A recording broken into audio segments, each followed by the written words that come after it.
হাসিনা সরকার যেমন আপনার এই যে 2013 সালে শাপলা চত্বরে 7 কোটি মানুষকে মেরে ফেলেছেন। তারেক রহমান মানেই বাংলাদেশ, তারেক রহমান মানেই গণতন্ত্র, তারেক রহমান মানেই বাক স্বাধীনতা। বাংলাদেশের নেতা কর্মীরা শুধু না, বাংলাদেশের মাটি, আকাশ, বাতাস, পাখি পঙ্খী আজ উৎফুল্ল তারেক রহমানের প্রত্যাবর্তন বাংলাদেশে আসার যে উদ্যোগ নিয়েছে, তার জন্য বাংলাদেশের পক্ষ থেকে, বাংলাদেশ জাতীয় দলের পক্ষ থেকে এবং জনসাধারণ পক্ষ থেকে, বিএনপি নেতা কর্মীদের পক্ষ থেকে প্রাণ ঢালা অভিনন্দন জানাচ্ছি তারেক রহমানকে।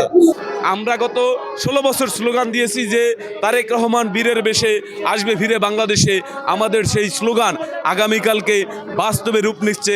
আমাদের জন্য একটা আবেগের নাম জনাব তারেক রহমান, যিনি গত 17 বছর খুনি ফ্যাসিস্ট হাসিনার নিপীড়নের শিকার হয়ে এবং 1/11 নীল নকশার সরকারের ষড়যন্ত্রের শিকার হয়ে নির্বাসিত অবস্থায় জীবনযাপন করতে বাধ্য হয়েছে। তিনি এই 17 বছর গণতন্ত্র পুনরুদ্ধার আন্দোলনে আমাদেরকে নেতৃত্ব দিয়েছেন।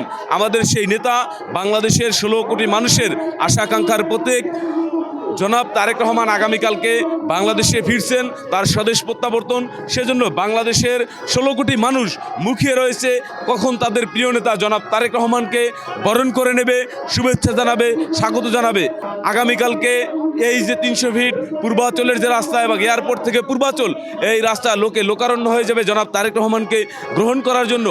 গণতন্ত্রের ঝান্ডা নিয়ে আগামীকালকে বীরের বেশে এই বাংলাদেশে ফিরে আসছে বাংলাদেশের মানুষ। শুধুমাত্র বিএনপি নয়, বাংলাদেশে দলমত নির্বিশেষে সকল দলের কাছে ইতিমধ্যে গণমানুষের নেতা হয়ে উঠছেন তারেক রহমান। সেজন্য সকল দলের মানুষই আগামীকালকে তারেক রহমানকে স্বতঃস্ফূর্তভাবে গ্রহণ করে নেবে, বরণ করে নেবে বলে আমরা বিশ্বাস করি।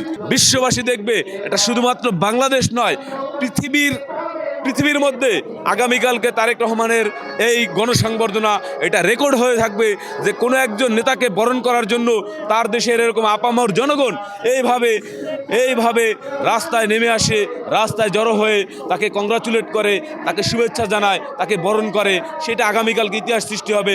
এই ইতিহাস একটা মাইল ফলক, এই মাইল ফলক হতে আর মাত্র 24 ঘন্টার অপেক্ষা। বলতেছে যে জামাত জিতবেন।